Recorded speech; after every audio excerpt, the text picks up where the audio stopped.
What is it about AI that has this geopolitical tinge to it in a way that I don't think I've seen in any other technology before? Yeah, I mean, it's such a powerful technology. So if we're talking about AI, let's break it down into the generative AI models. So specifically, companies like the OpenAIs, the Googles with the Gemini, the Anthropics.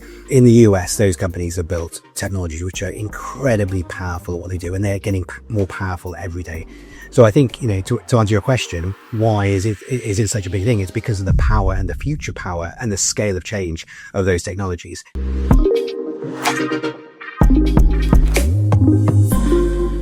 This episode is brought to you by Instant Impact. Instant Impact provides transformative talent solutions to small and mid-sized companies that are making between 30 and 500 hires each year. If your recruitment's giving you a headache and you don't know where to start, then give the team at Instant Impact a call or visit www.instant-impact.com for more information. Hello and welcome to We Need to Talk About AI. I'm your host, Felix Mitchell. It is such an exciting time for the UK, and I think we have a genuine shot at becoming a global AI player. Tech giants like Microsoft and Nvidia pouring billions into our economy, but also into British AI. And I'm not surprised, we've got world-class talent. We've got history of a really deep ingrained history of this market leading technology. And our politicians also seem to be talking a good game. Now, whether that's substance or bluster remains to be seen. I've got my suspicions. Our guest today, Tim Flagg, leads the UK AI trade body, and he represents hundreds of businesses. And that's from global giants like AWS to SMEs. And that's across every sector you can think of. And what makes UK AI really interesting is they sort of intersect policy, investment, and implementation. And what I'm hoping today is that gives us really interesting perspective to dive in to this topic that is just so important. Tim, welcome to the show. Thank you very much for having me. Pleasure to be here. So how would you characterize the opportunity that the UK has at the moment? So you've alluded to some of it in your introduction there. Thank you very much for painting that picture. And it is really exciting because we have so many of the assets in the UK. We have those universities who have been pioneering some of the research. But on top of that, we've actually got a lot of companies who've been pioneering both the technical research and how to build the products and services that use that technology. And then you layer on top of that what we've got now, which is we're at this kind of crossroads in the geopolitical space. And we can unpack this more in a minute. But, you see what the US is doing, and they're sort of deregulating and they're trying to sort of really sort of allow tech to come to the fore. But then you've also got on the other side, you've got the EU, and they've got the EU AI Act. And so there's this kind of already that sort of tension on the deregulation versus regulation. And you bring China into the mix, and then you bring some of these other emerging economies in.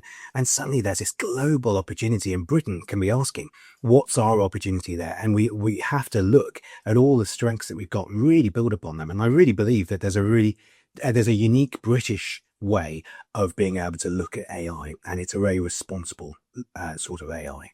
Is that sort of blend of some of the different approaches, the sort of ambition of the US and China combined with some of the caution and regulation of Europe?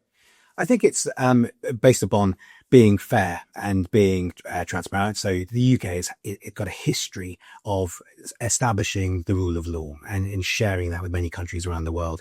So what we do as the UK and a lot of our soft power comes through the fact that we've established those political and legal systems which the world recognizes.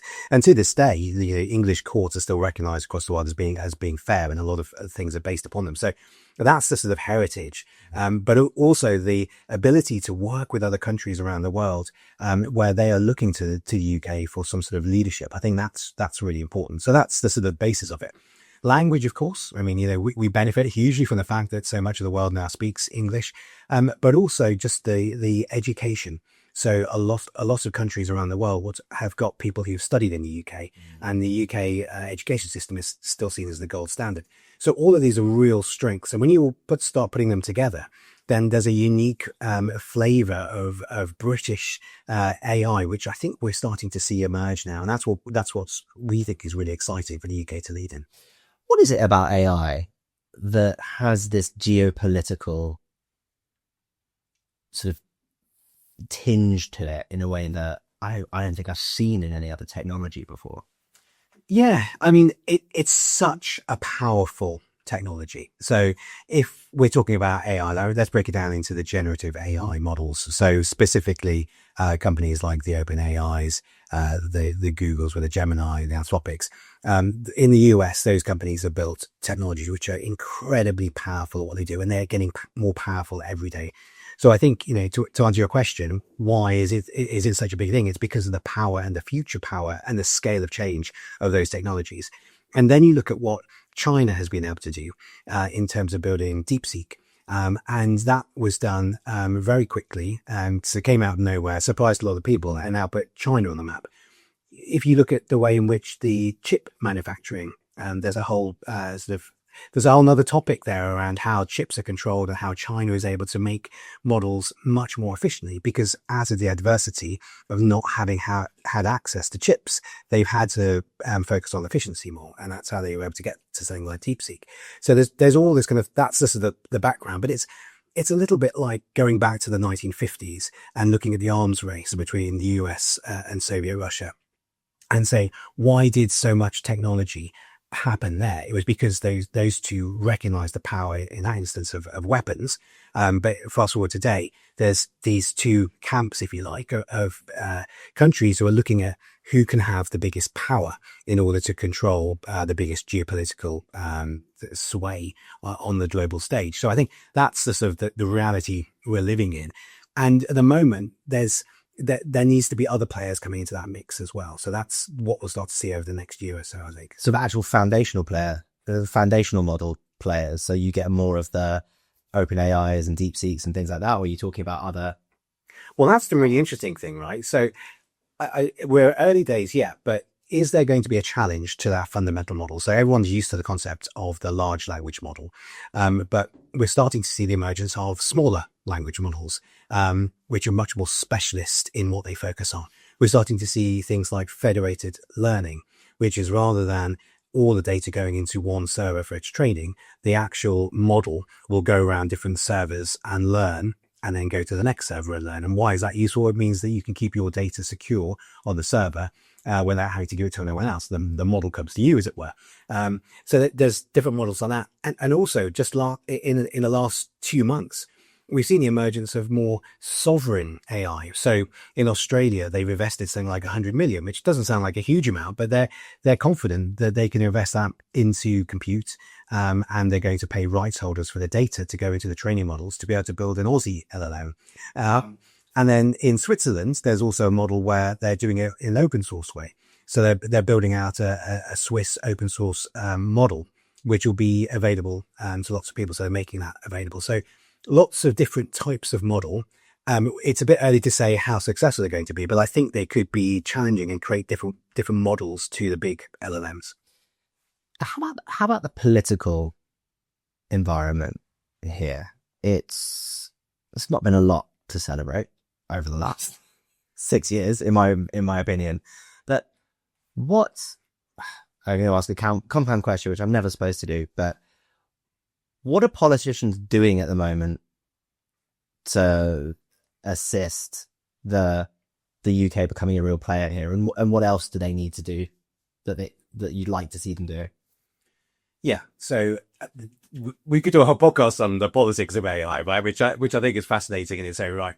So, at the top level, what you see is the government have recognized that AI is a massive opportunity for the UK to drive economic growth.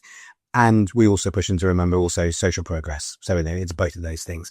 And they have recognized that. It's a core part of their mission. Most of the Labour Party announcements do mention the role of technology, which is good.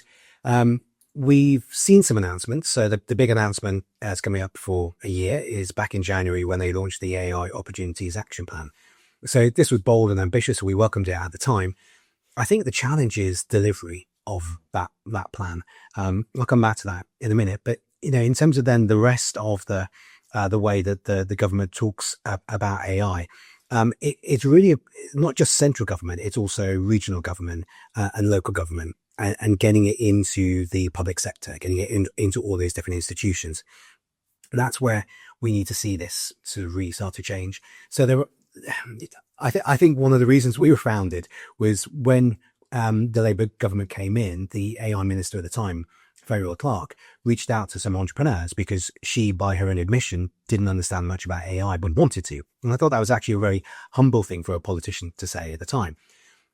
But I think the thing is now that there still aren't that many MPs, ministers who understand the AI sector, specifically the UK's opportunity and how that might be different to the global AI sector.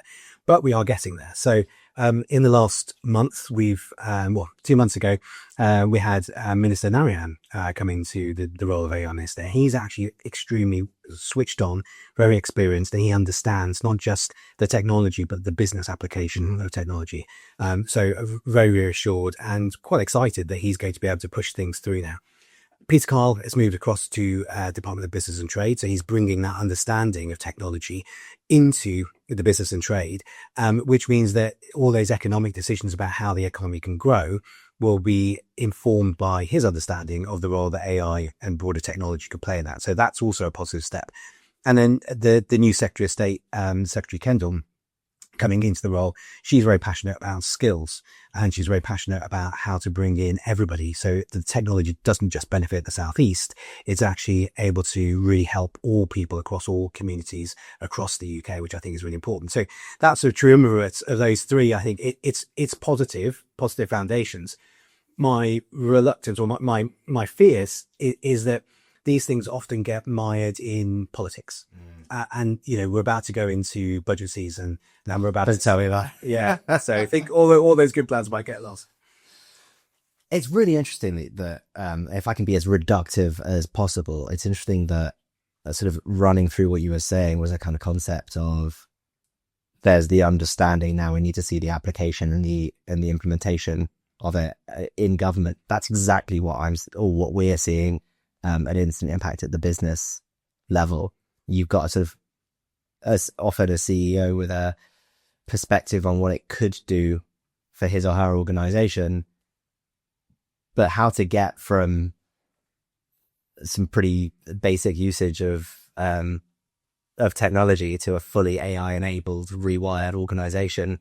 There's no game plan for it. And I wonder, what do you think the scale of that problem is? So I think that is the nub of the problem, right? Whether you're talking about organizations going through transformation or government going through adoption, it's essentially the same problem. And just to build upon the way you described it there, we see that with large organizations all the time, that the CEO will often jump to the solution without thinking about the problem. So they will have read about it, quotation marks, AI, the latest McKinsey report, right? Exactly, saying you have to use AI, and so they'll not really understand what AI is, but they'll go to their leadership team and say we have to use AI, and I'll just put it on, and so then everyone is tasked with getting AI into the system, and often that'll mean some chatbot or use of ChatGPT or Copilot, something like that. Those things are good in themselves, but they're putting a solution before the problem, and so I think often what's being missed is that they're not framing what is the problem that this business has, and then where could technology, any technology, doesn't have to be an AI powered technology, fit into solving that problem. Those are the questions that businesses should be asking. And often what happens is it just gets fast forwarded into, we have to get AI, have to get a chat GPT in. And then, not surprisingly, the results that come from that aren't as effective because it's trying to solve a problem which doesn't really, or it's piece of artificially created. And so all of those things then undermine the trust in the organization, and then the employees don't engage, and it just becomes a bit of a vicious circle. Exactly the same things happening in government, but obviously government has much more component parts and is much more complicated. So you're seeing the Prime Minister, the Secretary of State, saying that AI is really important, and that's great, and they are, and they're doing fantastic work at getting that inward investment from big American companies. But then, how does that trickle down to the individual departments to actually engage with that? And they're trying, but it's hard because there are a number of challenges. Recruitment actually is one of them. Getting the right people into the civil service who come from a technology background and getting them into the roles. There are some open roles out there. I think they're struggling to fill some of those and struggling to get people in with that technical expertise. But then also, just if you look at the complexity of the UK regional and local government, there's so many different players involved there. And if you look at the public sector, again, there's hundreds, thousands of different entities and organizations in there. So how would you drive adoption across all of that? That's the biggest problem. But as you say, it's a people problem rather than a technical problem. How do you drive? Well, I mean, that's one of the big things we're working on right now, actually. I mean, it's the same thing. You remember the concept of digital transformation back in the day. You know, that always changed. That always focused on changing the mindset, making people more curious, making them more resilient, doing testing and learning, that whole kind of process. That sort of mentality, I think, is how you drive that change in the organization. But when it comes to government, it's partly that, changing the mindset, which is a lot harder because, as I mentioned before, there's lots of different bits of it you need to change, but also there's a lot more inertia in government. But I think it's also just getting the joined up thinking. So being able to empower the parts of the departments where there are already those relationships of bringing people together with cross-departmental roles. The bit which I'm really excited about is looking at regional development as well. So there are a couple of regions where the mayors have devolved powers and they can do a lot more. They can control everything from infrastructure to education. So it's almost, those are experimental areas where they can drive some real change, and the mayors should be getting more devolved powers so they can drive change and actually make it happen. We're working with those regions to help facilitate that sort of change to happen there. And then we want to create it as a playbook that we can share with other regions, because trying to solve it for the entire UK is kind of like trying to boil the ocean, right? But we can start with just a little pan, a very large pan in one of those regions. That's really interesting. I wonder if you could bring that to life for us a little bit. I think and I'm absolute chief.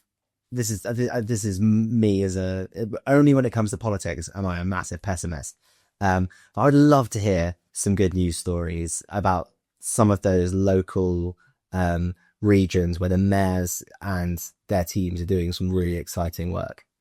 Yeah, well, again, it's early days, and this is part of what I think is exciting, is that there are those assets, those strengths in some of those regional areas, and it's about how we bring them together and work together collaboratively. So, without giving away too much about what each region's working on, I was up in Liverpool with Steve Rotherham, the Liverpool City Regional Mayor, and he's really been able to drive through incredible change in that region. So he sits across 6 individual councils, and when he was thinking about what is the bedrock for being able to make technological advances in that region, he looked at the connectivity, the broadband, and he's actually been able to link up to create an incredible fibre network right across all of those 6 councils using his mayoral power. That he used as an example of seeing the opportunity to the need really for that sort of fast connectivity for businesses, being able to work with the 6 councils in his mayoral role and then sort of making it happen, which normally, when you consider the complexities of planning and regulations and aligning councils and all that stuff, would have been very hard. Now, there's lots of other component strengths in the Liverpool City region, and that's kind of goes from having the massive link to America and Ireland coming in to Liverpool, the sea cables coming in there. You've got one of the big research facilities in the Liverpool City region, a couple of really great universities there, and businesses are already switched on to making this region grow. Plus, then you've got the people. And Steve's very keen to be able to sort of bring the people in and empower them. So it's thinking about how all these things fit together I think the first part of it is kind of bringing them all into the conversation and trying to sort of see what are the solutions where people can kind of benefit from each other. What role particularly does private industry have to play in being able to employ some of those people or being able to build out some of the infrastructure, but then knowing that they're doing it in a way which the mayor will also support with his initiatives. And he's just hired a wonderful chief AI officer, Tiffany St. James, who I was talking to a week or so ago, and she's really now got this remit to drive forward AI as a key component of the next sort of industrial change in that region. So I think if you compare it to, a couple of 100 years ago, when that part of the world in particular was going through the first industrial revolution, you would have seen it would have been the Wild West in the beginning. Things were just being thrown up all over the place. There wasn't much regulation. Things were just happening very dynamically, kind of organically. But now, over time, they would have formed groups. And Liverpool has an incredible civic institutions, and it allowed those businesses to come together to form these groups, which then allowed the growth of Liverpool into what it was back in the early part of the previous century. And that's where they're getting to now. But it's not looms, it's not railways, it's not dockyards now that's powering it. It's AI. And so having the opportunity to put AI at the center of that and then bring businesses in, I think is going to be incredibly powerful. So each region has its own particular flavor and different strengths, but that's one that's kind of front of mind at the moment. So I thought I'd share that one. That's so cool. And it's just great to get that insight into, they're just massive forces at play, aren't they? When you're dealing with something on a local level, right? I hadn't thought about that perspective before. So I think thanks for giving that sort of maybe not quite a deep dive, the medium dive, the right level dive into that. I'd love to come into the business, to bring us back to the business world at the moment.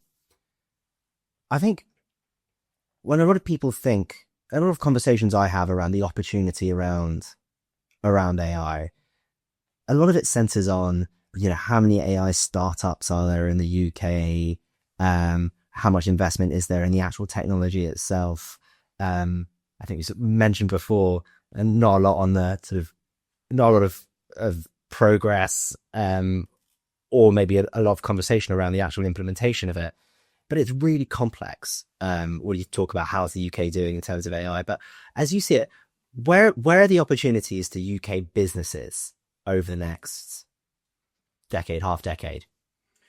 Yeah, well, we're building the products and services that sit on those foundational layers, right? So, we talked at the beginning about the big companies, the OpenAIs, the Geminis, those companies, they're the foundations.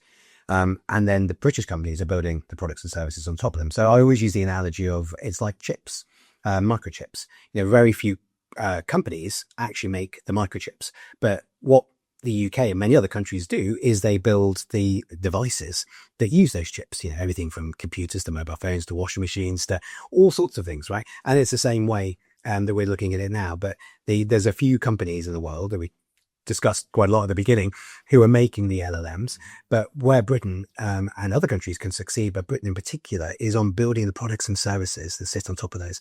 So this is about sort of everything from the mobile apps to agentic systems, to workforce transition, to legal AI, to autonomous vehicles. There are so many applications. But that's where the UK, I think, is already leading and can lead. And that's where our members are getting really excited. Mm-hmm. So it's a combination of adoption and engagement. So consumers, at the moment, we need to get consumers to adopt and be open to using AI-powered services and tools more. And at the moment, there's quite a reluctance by some consumers. A lot of them, I'm sure we all got friends and family who kind of don't see the point of AI. They're like, it's a big meh from them when you start talking about it, which is fine because it hasn't become relevant to their lives. But actually, it could be really transformative.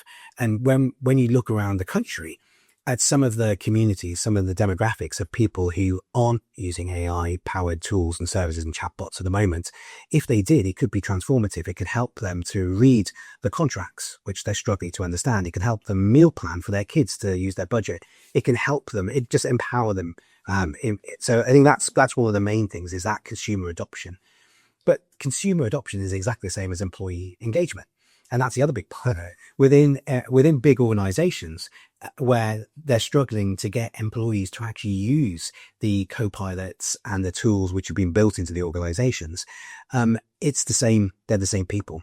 And the key to all of this is making it relevant, but also giving them the confidence. And I think that comes down to not technical skills, but just the everyday AI literacy, the confidence to be able to play around with a ChatGPT or a Gemini, and just the confidence to use it. So I think the key to unlocking all of this is that everyday AI literacy. Whose job is it to build that? Yeah, well, that again, that's one of the big questions, right? So we see it as being a combination of businesses coming together to drive this. Businesses, particularly small and medium businesses, make up something like 85% of the employees across the UK.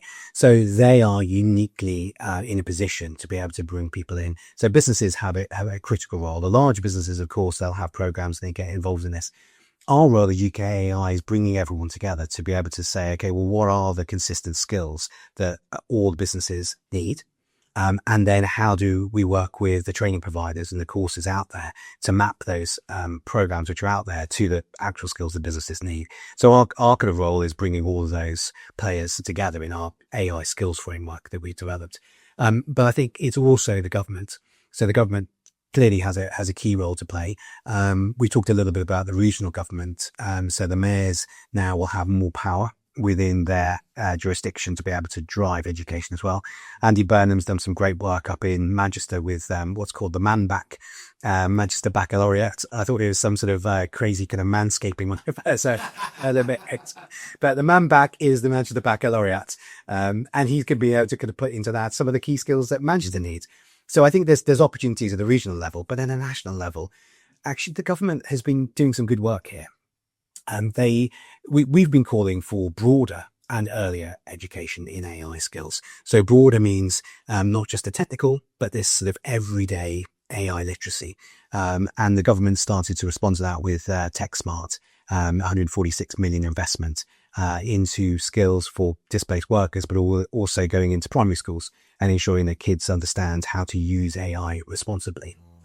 So there is some good work there. I think there's more to come there as well. And if it's a combination of trying to bring those two parts together, businesses who are at the cutting edge of knowing what they need, what the skills are they need, as well as the government and the Department for Education and all the many different bodies within that to understand. And at the heart of it, unlocking things like apprenticeships, because they are a much more dynamic way of being able to set curriculums that actually better reflect what businesses need, rather than curriculums that might become out of date in a year or two.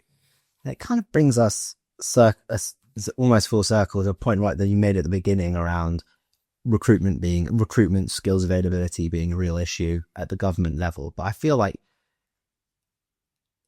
let's assume that companies jump on board and really start implementing AI strategies in 2026. Let's assume that. And I think it's a bit of an assumption to make, but let's assume that people start making real progress there. It does sort of feel like the however many tens, hundreds of thousands of businesses in the UK are all going to suddenly realize they need the same skills at the same time.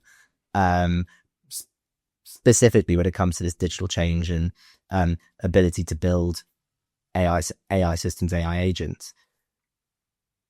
What can we, and look, I don't think the government, as much as I would love them to, will make a decision fast enough on this. What can these businesses do now to make sure that what are the key skills that we need to be investing in today so that next year we don't get caught short on some of these amazing programs that we can launch?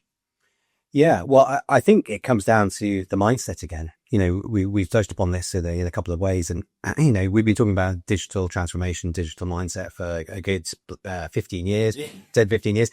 But it's important, right? And we see this time and again, that the companies that actually went through digital transformation back in the day, they have teams now, leadership teams, management teams who are agile, resilient, who are using data to test and learn, using sandboxes. They understand that there's lots of volatility coming and there's always going to be a new technology. So for them, when AI came along, it was just another technology. And they just were, oh, okay, well, we've got the process in place. We know about this because we're curious. We've been tracking it. We're horizon scanning. So we'll just test it out over here, do a bit of test learning. Right. Okay. We'll try it a bit here, scale it. All those principles are there. They weren't fazed by it. They've been successful. The companies which haven't gone through those digital transformations already, haven't got that mindset, which by the way is the majority of them, I'm sure you can go across the same way. They're the ones who are struggling. So I think if you go back to what are the skills that we need to learn, it is about those things. It's about having that curiosity, that digital mindset, that's a numeracy, and that's a ability to test and learn. I think schools do have a critical role to play here, and they actually the focus on numeracy and STEM. I mean, those are well documented as kind of like being political policies, but actually, I think maths is important. And the amount of times when I go into schools and I'll talk to young people who don't recognize that AI, which they're all really excited about, they're all used and they all want to work in AI. They don't realize that maths is essentially the bedrock for any sort of those sort of jobs in AI. So I'm going to try and make that link and I'm like, oh, really? But it's kind of like that. We have to make that case stronger, I think. And you look at somewhere like South Korea, where they're investing billions in the education system to not just train in maths, but also to train in AI from a very early age. They're accelerating ahead very quickly. So businesses have to recognize that and take some responsibility to actually go out and engage with the local community as well, and just help schools and colleges to understand these are the specific needs. This is what AI is. This is how we're using it, and I think that's what we can do in the meantime. Well, I feel like let's leave it on that call to action. Get involved. I suppose it comes into that involving people in the conversation, doesn't it? Local governments involving local council including businesses getting involved in the community. And that creates a bit of a flywheel of adoption and excitement and of skills and capability. 100%. And just looking at closing thoughts exactly on that point is that it is all around collaboration. So that is another part of that digital mindset, but actually is something which we're finding more and more. It seems such a simple thing that we should collaborate, as you've highlighted, kind of businesses collaborate with schools, government collaborates with businesses, all those collaborate. It's so essential because no one can be an expert in AI because it's so broad. You can be experts in specific fields in that, but when you collaborate, you bring all of that expertise and experience together to find solutions to those problems. So absolutely, collaborate is the way that we're going to be able to succeed. Well, that's the word of the day. Thank you so much for joining. Thank you for having me. It's been fantastic.